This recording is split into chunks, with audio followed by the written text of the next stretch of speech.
ভাইরে, কোনোভাবে কি এই মেয়েকে ধরে নায়িকা বানিয়ে দেওয়া যায় না? না মানে মাইয়া মানুষ এত সুন্দর হয় কেমনে? এই দেশে যদি অপু বিশ্বাস বুবলি নায়িকা হতে পারে, তাহলে এই মেয়ে হতে পারবে না কেন?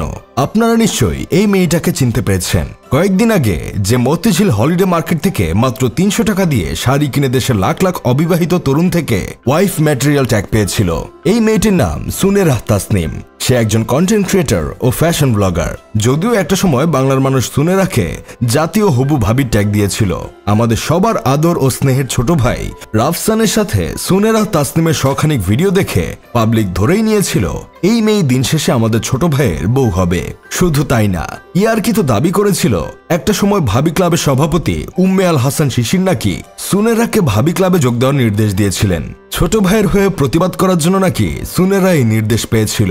আপনাদের বলে রাখা ভালো, ভাবি ক্লাব হলো এমন একটা ক্লাব যেখানে হাতে ধরে শেখানো হয় কিভাবে জামাইয়ের হয়ে ফেসবুকে এসে প্রতিবাদ করা যায়, জামাইকে কেউ কিছু বললে কিভাবে তাকে সাবান বাদে ধুতে হয়। সেই ভাবি ক্লাবের সভাপতি হলো উম্মে আল হাসান শিশির। উনার জন্যই সাকিব আল হাসানকে এত কিছুর পরেও কেউ কিছু বলার সাহস পায় না। ভাবি ক্লাবের সহসভাপতি হলো জান্নাতুল কিফায়াত মন্ডি। মন্ডি ভাবির জন্যই মুশফিকুর রহিম দিনের পর দিন খারাপ ক্রিকেট খেলার পরেও কেউ কিছু বলতো না, কারণ কেউ কিছু বললেই মন্ডি ভাবি ফেসবুকে এসে তার বান্ডি ফাটিয়ে দিতেন। ভাবি ক্লাবের চেয়ারপারসন হলো জান্নাতুল কাউসার মিষ্টি। মিষ্টি ভাবির জন্যই মাহমুদুল্লাহ রিয়াদ শেষ ওভারে খেলার টুট মেরে দিলেও কেউ কিছু বলতো না। সাকিব, মুশফিক কিংবা রিয়াদকে নিয়ে সমালোচনা করলেই শিশির ভাবি, মন্ডি ভাবি আর মিষ্টি ভাবি ফেসবুকটাকে স্টার জলসা বানিয়ে দিত। ইয়ার্কির কল্যাণে জানতে পারি সুনেরার প্রতিবাদে মুগ্ধ হয়ে ভাবি ক্লাবের সবাই সুনেরাকে ক্লাবে জয়েন করতে বলে। তাদের মতে ছোট ভাইয়ের বউ এমন হওয়াই উচিত। এখনো বিয়ে হয় নাই, তাতেই হবু জামাইকে কেউ কিছু বলতে পারে না।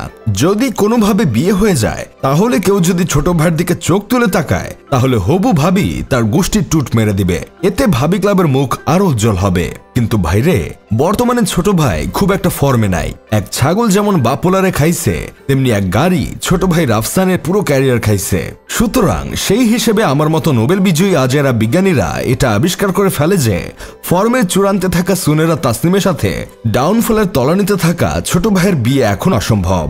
এইদিকে আমার বন্ধু কেরামত সুনেরা তাসনিমের ৩০০ টাকা দামে শাড়ি পরা ছবি দেখে এতটাই মুগ্ধ হয়েছে যে সে এখন সুনেরাকে ছাড়া আর কাউকে বিয়ে করবে না, কারণ সুনেরা একদম ১০০% ওয়াইফ ম্যাটেরিয়াল।